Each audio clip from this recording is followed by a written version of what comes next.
This incredible story was narrated by the Prophet Muhammad, peace be upon him, and is found in both Sahih al-Bukhari and Sahih Muslim, the most authentic collections of Hadith in Islam. It's the story of three men, ordinary people, who found themselves trapped in a dark cave, with no one to call for help. But what saved them wasn't strength or cleverness, it was something much deeper: sincerity. Let me tell you what happened. Three men once went out into the countryside. They were seeking rest, shelter, and shade. As the sky darkened and the rain began to fall, they rushed into a nearby cave to take refuge. It was quiet, cool, and seemed safe, until suddenly, a massive boulder came loose from the mountain and rolled down, blocking the entrance completely. They were trapped. No matter how hard they pushed or called out, they couldn't move the stone. The air grew heavy. Fear began to creep in. And then, one of them said, "The only way we can be saved from this is if we ask Allah by the good deeds we have done, purely for His sake." And so, each of them began to remember a moment in their life, a moment where they did something only for Allah, with no hope of reward from anyone else. The first man stepped forward. He said, "O Allah, I had elderly parents, both of them very old. Every night before I gave food or drink to my own wife and children, I would serve my parents first. One night, I came home late, and they had already fallen asleep. I stood by their bedside holding the milk, not wanting to wake them, but also not wanting to give it to my children before them. My children cried at my feet, hungry, but I waited until my parents woke up, and only then did I serve them. O Allah, if I did that only for your sake, then move this rock from us." And the rock shifted slightly. The opening was still blocked, but they could see a small gap now. Then, the second man stepped forward. He said, "O Allah, there was a cousin of mine, a woman I loved more than anything. I tried many times to get close to her, but she always refused. Then during a time of famine, she came to me in desperation, asking for help.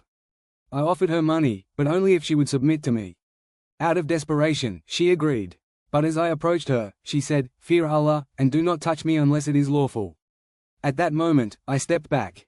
I let her go, and I gave her the money without asking for anything in return. O Allah, if I did that only for your sake, then move this rock from us." And the rock moved again. The light came through a little more, but they were still trapped. Finally, the third man spoke. He said, "O Allah, I once hired workers to do a job. I paid all of them, except one man who left without taking his wages. I waited for him, but he never returned. So I used that money and invested it on his behalf. Over time, that money grew, it became a herd of animals, flocks, and farmland. Years later, the man came back and said, 'O servant of Allah, give me my due.' I told him, 'Everything you see, those animals, that land, it's all yours. It grew from your wages.' He said, 'Are you joking?' I replied, 'No, I did this for the sake of Allah.' And he took everything, without leaving a single coin behind. O Allah, if I did that only for you, then remove the rest of the rock." And the rock moved completely. The cave opened, light flooded in, and the three men walked out, safe and free. Not because of strength, not because of status, but because of sincerity. Each of these men had done something righteous, something that no one saw but Allah. And in their moment of desperation, they called upon those deeds, not to boast, but to beg for Allah's mercy. What this story teaches us is powerful.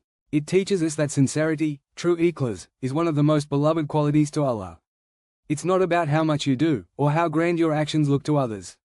It's about why you do them. When no one is watching, when no one is listening, when you could take advantage, but you choose righteousness, that is what counts. Many people can do good when others are watching. But these men did good in secret, purely for Allah's sake. And when they were in a situation that no one could save them from, Allah saved them through their sincerity. The Prophet Muhammad, peace be upon him, narrated this story in Sahih al-Bukhari and Sahih Muslim. It's not a fable, it's real. And it's preserved for us to reflect upon. You may never be trapped in a cave, but you may find yourself in situations where no one can help you but Allah. And in that moment, the deeds you did quietly, sincerely, may be the reason He opens the door for you. So, ask yourself, what have I done, purely for Allah? Have I forgiven someone who hurt me, only to please Allah? Have I turned away from a sin, even though no one would have known? Have I helped someone secretly, without ever posting about it or telling anyone? These are the kinds of deeds that weigh heavily on the scale, not because they're loud, but because they're pure.